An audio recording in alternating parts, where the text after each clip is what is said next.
Get today's popular digital trends articles in your inbox. Why it matters to you. People were crushed when Amy Hennig's Star Wars game was cancelled. These new details on Ragtag will crush even more hearts. When EA first announced Visceral's single-player Star Wars game in the style of Uncharted, fans were eager to get their hands on it. The game was expected to be even better after Naughty Dog's Amy Hennig joined Visceral as gameplay and story director. In a sad turn of events, though, EA would eventually shut down both Visceral Games and its untitled Star Wars project. Until now, there was little known about the project outside of a few vague glimpses at E3. A new report from Kotaku, however, dives into the vision that Amy Hennig and the studio attempted to create. According to the report, the codename for the untitled game was Ragtag, and it would have been a heist story with a focus on a group of scoundrels in space.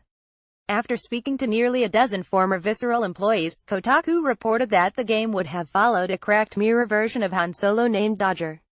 Throughout a journey filled with crime families and heists, Dodger would have been joined by a small group of other scoundrels. These other characters included a gunslinger named Roby, a mob boss daughter named Una, and a mentor named Buck.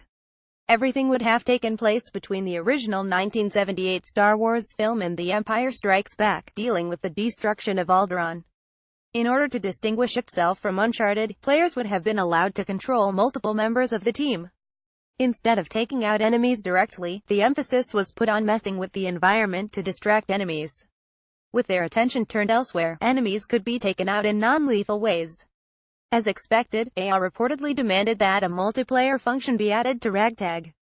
The report suggests it would have featured combat similar to Assassin's Creed IV Black Flag's pirate ship gameplay, except in space. Hennig supposedly had little interest in the more recognizable parts of Star Wars such as the Jedi, lightsabers, or the Force. As the report suggests, EA was not happy with this lack of recognizable elements and characters. Progress on Ragtag was said to be very slow. Aside from the brief glimpse shown in 2016, core gameplay like shooting or environments to walk through had not been determined. Even after EA Vancouver, the studio in charge of revamping Ragtag, was brought into production, it was its similarity to Uncharted and a lack of innovation that gave it the axe. Editor's recommendations.